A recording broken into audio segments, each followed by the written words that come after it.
Assalamualaikum warahmatullahi wabarakatuh. Perkenalkan, nama saya Syifa Akbar Damanik dengan NPM 21082600057. Baik, di sini saya akan mempresentasikan mind map saya yang berjudul prostatitis dari blog Kidney and Urinary Tract. Yang pertama di sini saya akan membahas tentang definisinya terlebih dahulu. Prostatitis ini adalah peradangan pada kelenjar prostat yang dapat bersifat akut maupun kronis dan umumnya disebabkan oleh infeksi bakteri, namun juga bisa terjadi akibat faktor non-infeksi, misalnya itu gangguan imun, reflux urin, atau stres. Kondisi ini dapat menimbulkan gejala berupa nyeri pelvis, disuria, gangguan berkemih, dan kadang disertai gejala sistemik seperti demam. Kemudian, di sini saya akan membahas tentang etiologi dan faktor risikonya. Prostatitis ini artinya peradangan pada prostat dan bisa disebabkan oleh infeksi maupun bukan. Pada prostatitis akut, biasanya ada infeksi bakteri. Kuman paling sering adalah Escherichia coli yang bisa naik dari saluran kemih bawah. Kadang-kadang, bakteri masuk akibat prosedur medis, misalnya itu karena pemasangan kateter ataupun pemeriksaan uretra. Pada prostatitis kronis, kuman bisa bersembunyi di dalam saluran kecil prostat, membentuk biofilm, sehingga sulit dibasmi total dengan antibiotik. Itu sebabnya penyakit sering kambuh. Ada juga prostatitis non-bakteri atau chronic pelvic pain syndrome atau CPPS. Ini dia penyebabnya tidak jelas. Bisa karena gangguan otot dasar panggul, sistem saraf yang terlalu sensitif, reflux urin yang masuk ke saluran prostat, bahkan faktor psikologis seperti stres.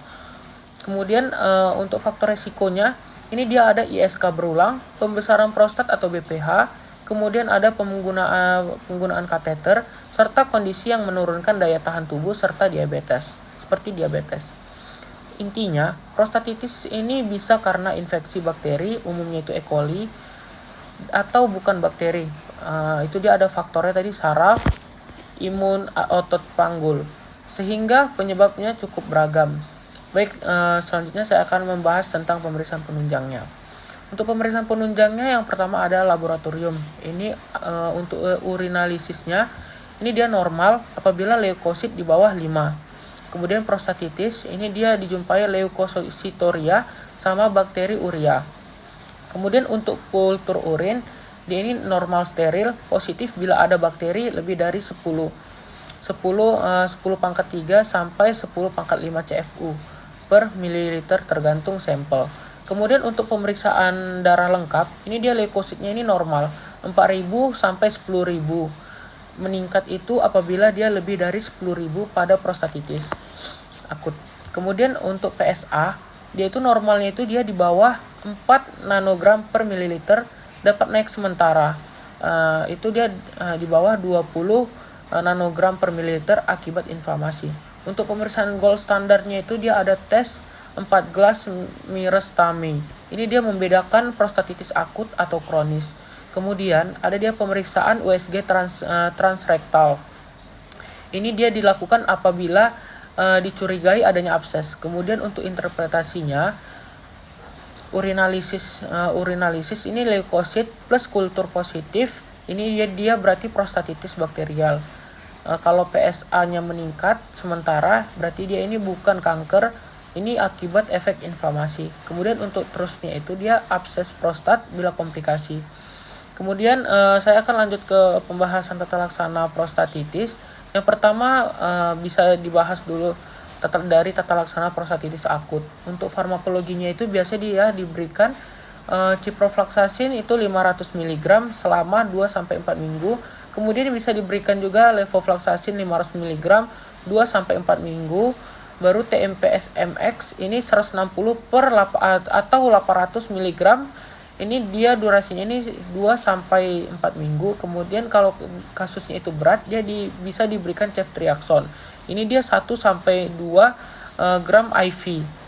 Kemudian untuk non farmakologinya, dia bisa dilakukan disuruh pasiennya itu istirahat, kemudian hidrasi sama seatbed. Ini melakukan rendam dengan air hangat.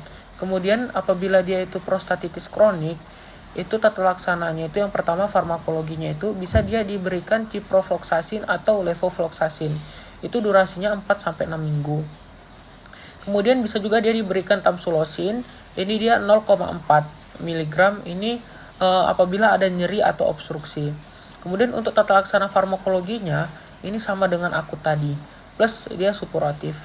Kemudian di sini saya akan melanjutkan pembahasan tentang komplikasi. Untuk komplikasinya itu yang pertama dia ada abses prostat, kedua retensi urin akut, ketiga bakteremia, keempat pyelonefritis, kelima epididymoorkitis. Selanjutnya saya akan membahas tentang pembahasan yang terakhir itu prognosis dan edukasi. Untuk prognosis prostatitis ini tergantung pada respon inisial terhadap terapi.